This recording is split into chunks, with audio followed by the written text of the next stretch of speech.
मेरा ही नाम है प्रशांत किशोर।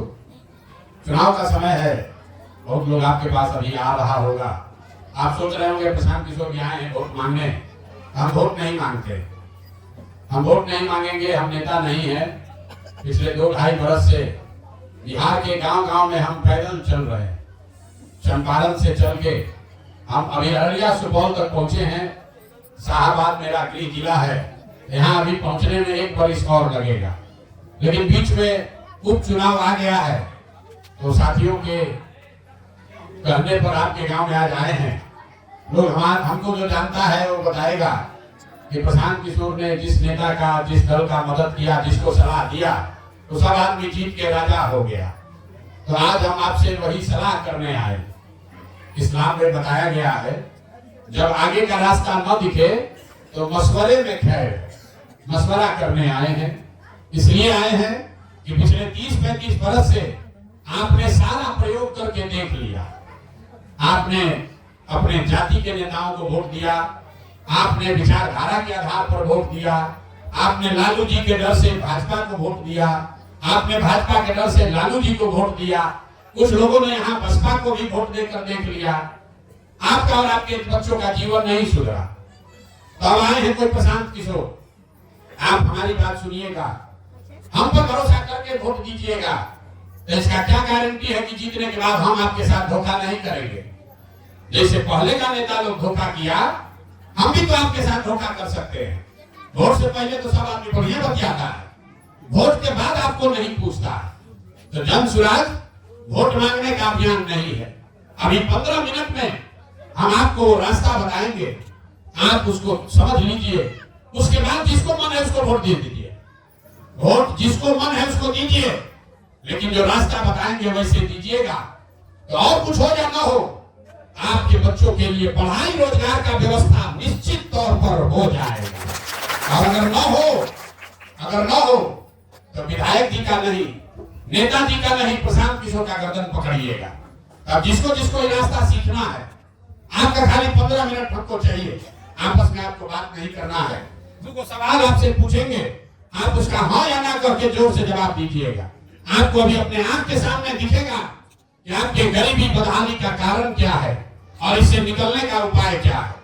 अभी चुनाव का समय है, 15 दिन में आपको वोट दबाकर अपना प्रतिनिधि चुनना है। जरा सोच के बताइए, आपके गांव पंचायत में, कोटा में और कुछ हो या ना हो, आप सभी के बच्चों के लिए पढ़ाई रोजगार का व्यवस्था होना चाहिए कि नहीं होना चाहिए। जिसको जिसको उठाना है हाथ सबको उठाकर बताना है भैया, जोर से बोलिए, होना चाहिए कि नहीं होना चाहिए। हाथ उठाइए तभी बात आगे बढ़ेगा। होना चाहिए कि नहीं होना चाहिए, जोर से बोलो। कोटा के लोगों में आवाज नहीं है भाई, होना चाहिए कि नहीं होना चाहिए, होना चाहिए। लेकिन यहाँ का आदमी कितना होशियार है, इतना समझदार लोग है, हम नहीं सिखाए। पहले से बोल रहा है ना भैया, कुछ हो चाहे नहीं, रोजगार और पढ़ाई होना चाहिए। क्योंकि आपको मालूम है कि अगर आपके बच्चे को, आपके पति को, बेटा को, भाई को पढ़ाई या रोजगार अगर मिल जाए तो कोई मुखिया बने, कोई विधायक बने, कम से कम आपका जीवन सुधर जाएगा। ये पहले से आपको पता है। अभी लोग कह रहे थे मुखिया जी किशोर लोग हमको नेता लोग बुर्बक बनाता है। अभी हम आपको दिखाएंगे आप कैसे बुर्बक बनते हैं। अब जरा सब लोग अपने अपने बच्चों का चेहरा याद कर लीजिए, अपने बच्चों का चेहरा याद कर लीजिए और अपने बच्चों के नाम पर एक बार ईमानदारी से बताइए, आप में से किसने जीवन में एक बार भी अपने बच्चों के पढ़ाई रोजगार के लिए वोट दिया है। चुप, अब अजान हो रहा है, अजान के बाद बता।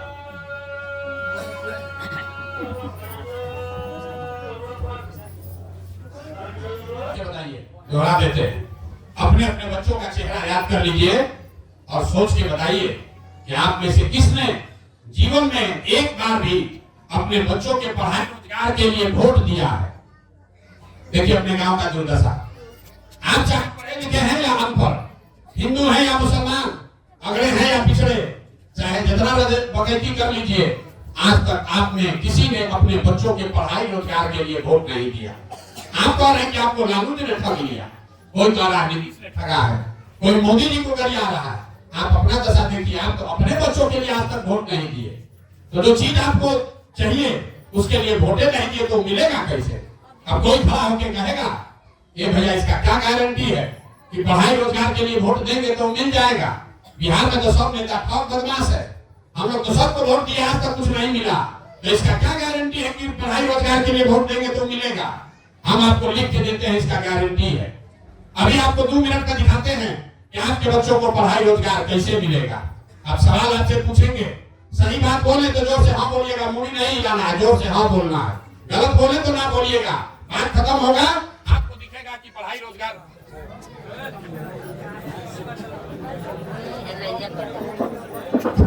बात खत्म होगा, आपको सामने दिखेगा कि आपके बच्चों को पढ़ाई रोजगार कैसे मिलेगा।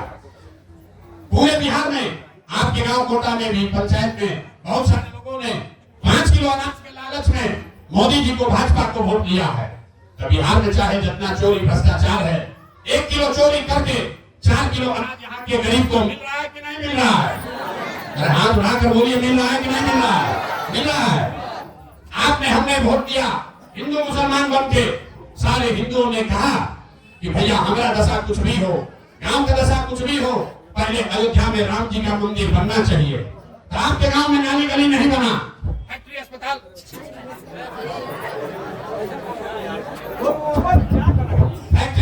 नहीं हुआ, लेकिन आपके वोट की ताकत से अयोध्या में राम जी का मंदिर बना है कि नहीं बना है? अरे भाई हाथ उठाकर बोलो, बना है कि नहीं बना है? आपने, हमने, कई लोगों ने वोट दिया नीतीश कुमार को। लालू जी के राज में बिजली पानी सड़क नहीं था, तो बहुत लोगों ने वोट दिया नीतीश को कि बिजली आना चाहिए। तो नीतीश के राज में, इसी बदहाल बिहार में बिजली का बिल 2000 है चाहे 6000, घरे घरे बिजली आया है कि नहीं आया है? जोर से बोलिए, आया है कि नहीं आया है? आपने, हमने वोट दिया सिलेंडर के लालच में मोदी जी को। तो सिलेंडर का दाम 1000 हो कि 1200, घरे घरे सिलेंडर बटा है कि नहीं बटा है? आपने, हमने वोट दिया जाति के नाम पर अपने जात के नेता को। बिहार में आदमी कहता है जिए चाहे मर जाए, अपना जाति वाले को देंगे। तो आपके जात के नेता ने आपके बच्चों के पढ़ाई रोजगार का व्यवस्था नहीं किया, लेकिन जाति का जनगणना और जाति का चर्चा घरे घर बिहार में हो रहा है कि नहीं हो रहा है? अरे जाति का जनगणना हुआ है कि नहीं हुआ है? अब आगे जवाब ना दीजिएगा, बात ना करेंगे, उठेंगे चले जाएंगे। जो सवाल पूछ रहे हैं हाँ या ना बोलिए, जाति का जनगणना बिहार में हुआ है कि नहीं हुआ है? आपने, हमने वोट दिया मोदी जी का भाषण सुन के। जो कहता है मोदी जी गुजरात में बड़ा विकास किए हैं इसलिए भाजपा को वोट दे रहे हैं, तो भैया मोदी जी गुजरात में तो विकास कर रहे हैं, पूरा देश का पैसा ले जाकर गुजरात के गांव-गांव में फैक्ट्री लगा रहे हैं। और आपके, हमारे बच्चे रामगढ़, कोटा के, बिहार के बच्चे गुजरात में जाकर नौकरी मजदूरी कर रहे हैं कि नहीं कर रहे हैं? तो कौन बात पर आप लोग वोट दिए हैं जो नहीं मिला? काहे के लिए पूर्वक बना रहे? आप लोग कह रहे हैं कि नेता ठग रहे हैं। अरे भैया, आप तो अपने अभी बच्चों के नाम पर बोले हैं कि भैया जीवन में अपने बच्चों के पढ़ाई रोजगार के लिए वोट नहीं दिए। यही बताने के लिए आए, जिस चीज के लिए वोट दिए वो मिल रहा है, जिसके लिए वोट नहीं दिए वो नहीं मिल रहा। आप तो खुद बोले कि हम लोग भैया पढ़ाई रोजगार के लिए वोट नहीं दिए, हम लोग अनाज के लिए वोट दिए, अनाज मिल रहा है। मंदिर के लिए वोट दिए, मंदिर बन गया। आप वोट दिए बिजली के लिए, बिजली आ गया। आप वोट दिए गुजरात के विकास के लिए, गुजरात में विकास हो रहा है, जो चाहिए वो मिल रहा है। जब आप अपने बच्चों की चिंता ही नहीं करोगे तो दूसरा आदमी आपके बच्चों की चिंता क्यों करेगा? जब आपको अपने बच्चे का चिंता ही नहीं है तो लालू, नीतीश, प्रसाद किशोर आपके बच्चे का चिंता क्यों करेगा? हम 2 बरिस से पैदल चल रहे हैं, 5000 गांव में पैदल गए हैं। एक गांव में एक सैलून चलाने वाले आदमी से मिले ऐसी ही सभा में। हमने पूछा बताओ 35 साल में लालू नीतीश के राज में क्या फर्क देखे? तो बोला भैया हम तो सैलून चलाइला अपने भाषा में बताई। लालू और नीतीश के राज में कोई फर्क नहीं है। ये 35 बरिस का जनता का हजामत दोनों के राज में पूरा बना है। फर्क खाली इतने है कि लालू के राज में अपराधी सब हजामत बनाता था, नीतीश भाजपा के राज में अधिकारी सब हजामत बना रहा। लालू जी के राज में अपराधी सब रात में गन लगाकर लूटता था, और नीतीश भाजपा के राज में अधिकारी सीने में कलम लगाकर आपको लूट रहा है। लालू जी के राज में अपराधी डरता नहीं था, वैसे ही नीतीश भाजपा के राज में कोई अधिकारी डर नहीं रहा। यहाँ जितने लोग आप बैठे हैं कोई ऐसा आदमी नहीं है जो सरकारी विभाग में काम करा ले बिना घूस दिए हुए। चाहे खेत का केवाला का कागज हो कि आपको पासपोर्ट का कॉपी हो, जातीय प्रमाण पत्र हो, अनाज राशन कार्ड हो, 2-4 हजार रुपया दिए बगैर किसी का काम नहीं हो रहा। 5 बजे से बैठ के नीतीश को गाली देने वाले लोग आज यहाँ पर भाजपा का वोट दबाने के लिए तैयार है। तो आप नहीं भोगिएगा तो हम भोगेंगे। 5 बजे से गाना गा रहे थे, ए भाई नीतीश पर बात कर दिया। ये मुखिया जी लोग बैठे हैं, यहाँ वार्ड सदस्य लोग बैठा होगा, सबका पावर नीतीश कुमार ले लिया, बात आप लोग कर रहे हैं। लेकिन फिर जाति के नाम पर भाजपा को जाकर वोट दीजिए। जितने हमारे मुसलमान भाई लोग हैं, 30 बजे से यहाँ आरजेडी का शासन है और पूरे बिहार में दलितों के बाद सबसे ज्यादा गरीब और बदहाल फटेहाल अगर कोई है तो मुसलमान है। लेकिन वो भाजपा के डर से फिर जाकर उसी को वोट देता है। अभी तक लोग कहते हैं भैया हमारे पास विकल्प नहीं था, अब आपके पास विकल्प है, अब आपके पास सही आदमी का विकल्प है, अब आपकी परीक्षा है। ये हमारी परीक्षा नहीं है, हमारे जीवन पर कोई फर्क नहीं पड़ता है कि रामगढ़ में कौन जीते कौन हारे। ये आपके और आपके जीवन का सवाल है। आप अगर सही लोग को वोट नहीं दिखाई दीजिएगा तो देश भर में लोग यही कहेगा कि कुछ हो जाए, बिहार का आदमी सुधर नहीं सकता। हम रोज मन से कहते हैं, लोग कह रहा भैया विकल्प नहीं था, अब प्रशांत किशोर आए हैं, बड़ा पढ़े लिखे आदमी है, 2 बजे से पैदल चल रहे हैं, भैया आप आगे आगे चलिए, हम सब आपका मदद करेंगे, आप जीतिए, बिहार को सुधारिए। हम आपको सामने से कह रहे हैं, एक प्रशांत किशोर को छोड़िए, अगर 10 को प्रशांत किशोर आ जाएंगे तो भी बिहार सुधरने वाला नहीं। जब तक आप नहीं सुधरिएगा तब तक कोई इसको सुधार नहीं सकता। हम गांव में जाते हैं, लोग कहता है भैया बिहार में बड़ा भ्रष्टाचार है। पूछते हैं कौन भ्रष्टाचार कर रहा है? कह रहा है भैया सब अधिकारी जनप्रतिनिधि सब चोर है। हम आपसे पूछ रहे हैं, गांव में जब मुखिया का चुनाव हुआ, विधायक का चुनाव हुआ, जब चुनाव होता है तो जाति के नाम पर मुर्गा भात खाकर 500 रुपया लेकर आप वोट दीजिएगा तो आपका मुखिया विधायक ईमानदार चोर नहीं होगा तो हरिश्चंद्र होगा। अरे आपको तो चोरी भी नहीं करने आ रहा, आपको चोरी भी नहीं करने आ रहा। जिस मुखिया को विधायक को आप 500 रुपया लेकर वोट देते हैं, जाति के नाम पर मुर्गा भात खाकर वोट देते हैं, वही जब जीत कर आता है तो ना जात देखता है ना आपको देखता है। आपके और आपके बच्चों के हलक में उंगली डाल के 5,000 10,000 लूटता है और आप बात चिल्लाते हैं कि भैया बड़ा भ्रष्टाचार है। तो ये भोटवा हो रहा था, उस दिन आप 500 रुपया में वोट बेचे थे, तब भ्रष्टाचार नहीं दिख रहा था। बिहार में सब आदमी सोच रहा है कि हम लूट के घर भर में पहले सब समाज ईमानदार हो जाए, कि कभी हो सकता है? अरे जब समाज चोर है तो नेता ईमानदार कहाँ से पैदा होगा? तो अगर नेता ईमानदार चाहिए तो आपको भी ईमानदार बनना पड़ेगा रे भाई। और ये भी बता देते हैं, हम बहुत कड़वा बात बोलते हैं, आपका जीवन अब नहीं सुधरने वाला। हमारा उम्र है 47 साल, आधा से ज्यादा जिंदगी हमारा बीत गया। आपका जिंदगी अब नहीं सुधरने वाला है। अब आप पढ़ लिख कर डॉक्टर इंजीनियर कलेक्टर नहीं बन सकते हैं, लेकिन अभी से भी जग जाइएगा। अपना नहीं तो कम से कम अपने बच्चों का चेहरा देखिए। अभी से भी जग जाइएगा तो कम से कम आपके बच्चे मजदूर नहीं बनेंगे। और नहीं, अगर जाति धर्म में पड़े रहोगे तो लिख के ले लीजिए, जिस गरीबी बदहाली में आपका जिंदगी बीता है, आने वाले समय में आपके बच्चों को भी उसी गरीबी और बदहाली में जीना पड़ेगा। कोई नहीं सुधार सकता। ये आपके पास अवसर है, एक बार संकल्प लीजिए, एक बार संकल्प लीजिए, गलत आदमी को वोट मत दीजिए। यहाँ हमारे मुस्लिम साथी बैठे हैं, इस्लाम में ये बात आपके पैगंबर साहब ने लिखी है। ये आपको बताया गया है कि जिस कौम को अपने रहनुमाओं की समझ न हो उसके ऊपर जालिम हुक्मरानों को मुसल्लत कर दिया जाता है।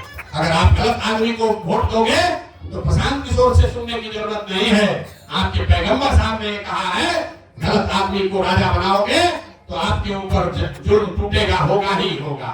तो गलत आदमी को, भाजपा को हराने के लिए किसी गलत आदमी को वोट मत दीजिए। भले वोट मत दीजिए, नोटा का जाकर बटन दबाइए, लेकिन गलत आदमी को वोट मत दीजिए। यही आपसे आग्रह करने आए हैं। अगर जन चुनाव का प्रत्याशी अच्छा नहीं लगता है, कोई बात नहीं, वोट उसको भी मत दीजिए, नोटा का बटन दबाइए, लेकिन गलत आदमी को वोट मत दीजिए। जिन नेताओं ने आपके बच्चों को अनपढ़ बना दिया, जिन नेताओं ने आपके बच्चों को मजदूर बना दिया, उसी को जाकर वोट दोगे तो आपका भला नहीं होगा। यही बताने आए हैं। अगर आप जागृत होते, यहाँ कोई नेता आता वोट मांगने, कोई राजद से, कोई भाजपा जदयू से वोट मांगने आता तो गांव वाले को यहाँ लगा देना चाहिए ताकि घुस नहीं सकते हो। ये भाजपा का जो आया है यहाँ प्रत्याशी, जरा उससे पूछिए कि तुमको वोट देंगे तो नीतीश कुमार मुख्यमंत्री रहेंगे कि कोई दूसरा रहेगा। जिस नीतीश कुमार को आप 5 वर्ष से गाली दे रहे हैं, उसी आदमी को फिर भाजपा का बटन दबा रहे हैं, तो वोट नीतीश को मिल रहा है, ये ध्यान रखिए। ये चोला बदल कर पिछले बार आपने भाजपा को जिताया और मुख्यमंत्री कौन बना? नीतीश कुमार। जो नीतीश कुमार टीचरों पर लाठी चलवा रहा है, मुखिया सरपंच वार्ड सदस्य सबका हक ले लिया, 60 वर्ष से ज्यादा उम्र की महिलाओं को 400 रुपया भीख दे रहा है, पूरा लोग परेशान है। अभी जमीन का सर्वे शुरू हुआ था, घर घर में झगड़ा लगाया है, स्मार्ट मीटर लग रहा है, गरीब आदमी के पास 200 रुपया नहीं, उसके घर में अंधेरा हो रहा है। उसी नीतीश कुमार को 5 वर्ष गाली दिए और आज रामगढ़ में उसी नीतीश कुमार के पार्टी को, भाजपा को आप वोट दीजिएगा तो अपने भविष्य के लिए, अपने बर्बादी के लिए आप खुद जिम्मेवार हैं, कोई दूसरा जिम्मेवार नहीं। यही बात बताने आए हैं। ठीक लगे तो इसको अपनाइए, और न ठीक लगे तो जैसे जिंदगी चल रहा है वैसे चलाइए। हमारा बच्चा बिहार में नहीं पढ़ता, हमारा बच्चा देश के सबसे अच्छा स्कूल में पढ़ता है। आपके बच्चे यहाँ सरकारी विद्यालय में पढ़ रहे हैं जहाँ खिचड़ी बट रही है, पढ़ाई नहीं हो रहा। आपके बच्चे उस कॉलेज में जा रहे हैं जहाँ से फर्जी डिग्री मिल रहा है, कोई पढ़ाई नहीं हो रहा है। अभी छठ है, 4-10 दिन के बाद यहाँ के घर के बच्चे ट्रेन में, बस में घोड़ा की तरह, जानवर की तरह भर के आएगा। साल में 10 दिन घरे अपने पति को आपको देखने का अवसर मिलेगा, आपका बच्चा आपके साथ रहेगा। 10 दिन के बाद फिर उसको मजदूरी करने जाना पड़ेगा। लेकिन जन सुराज ने ये आपको कहा है, अगली बार 2025 में छठ में जब आपका बच्चा, आपका पति बिहार लौटेगा तो छठ के बाद उसको वापस मजदूरी करने के लिए बाहर नहीं जाना पड़ेगा, क्योंकि ये आपके भाई का वादा है। अगले 1 वर्ष में बिहार में वो व्यवस्था बना कर देंगे कि किसी को बच्चे को 10-12 हजार रुपया के मजदूरी के लिए बिहार से बाहर नहीं जाना पड़ेगा। तय आपको करना है कि आपको अपने बच्चे के लिए वोट देना है कि लालू जी के बच्चे के लिए वोट देना है, जगदानंद के बच्चे के लिए वोट देना है कि अपने बच्चे के लिए वोट देना है, ये तय आपको करना है। गलत चुनाव करोगे गलत ही पाओगे। ऐसा नहीं हो सकता है कि वोट आप गलत दीजिए और नेता बढ़िया हो जाएगा। यही आपका समय है। 5 वर्ष आप विवश रहे, 5 वर्ष आपको खून का आंसू रुलाया है, भ्रष्टाचार से, परेशानी से, पढ़ाई से, रोजगार से। अब आपका समय आया है, सूद समेत नेता को वापस कीजिए। लालू, नीतीश और भाजपा से बिहार को साफ कीजिए। जिसको दूसरा अच्छा लगे उसको वोट दीजिए, लेकिन इन 3 दलों को वोट मत दीजिए। यही वो 3 दल हैं जो 35 वर्ष से बिहार को रसातल में पहुंचाया है। और अगर इसके बाद भी जाकर आप वोट देते हैं तो नेता दोषी नहीं है, आपके बच्चों का दोषी, आपके बच्चों के भविष्य के दोषी आप स्वयं हैं। आप अपना जात पकड़ के रहिए और अपने बच्चों को मजदूर बनाकर रखिए। ये आपका निर्णय है, कोई आपको इससे आगे बता नहीं सकता है। आप आए, आपने हमारी बात सुनी, इसके लिए बहुत बहुत धन्यवाद। एक नारा हम लगाएंगे, जरा जोर से। आप लोग आधा आदमी सुन रहे हैं, आधा उंगलियां रहे, तो जरा जोर से बोलिए। मैं बोलूंगा जय बिहार, आप सबको बोलना है जय जय बिहार, जय बिहार। देखिए आदमी का जोर देखिए। इसीलिए आपके बच्चों को बिहारी करके कहीं दिल्ली में, बॉम्बे में 4 थप्पड़ मारता है। ये ज्ञान की धरती रही है। हम जन सुराज का नारा नहीं लगवाते, प्रशांत किशोर जिंदाबाद नहीं बुलवाते, गांव गांव जाकर बिहार का नारा लगवा रहे। क्यों लगवा रहे? मेरे भाई, ये याद दिलाने के लिए। याद कीजिए, ये आपके माँ बाप और पूर्वजों की जमीन है। ये वो जमीन है जहां भगवान को भी आकर ज्ञान मिला है। पूरे दुनिया से लोग पढ़ने के लिए विक्रमशिला और नालंदा में आते थे।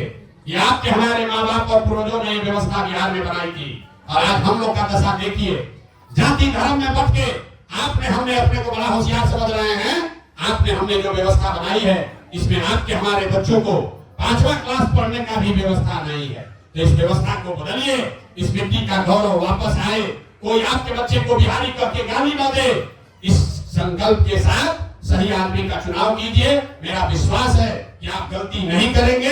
यही विश्वास के साथ आपका यहाँ आने के लिए बहुत बहुत धन्यवाद। एक बार अंतिम बार मैं बोलूंगा जय बिहार, आपको बोलना है जय जय बिहार, जय बिहार। आदमी को कोई दम नहीं, सब पीछे खड़े, सब महाराष्ट्र में रहते हैं। जोर के लगाएंगे, जोर के, जय बिहार।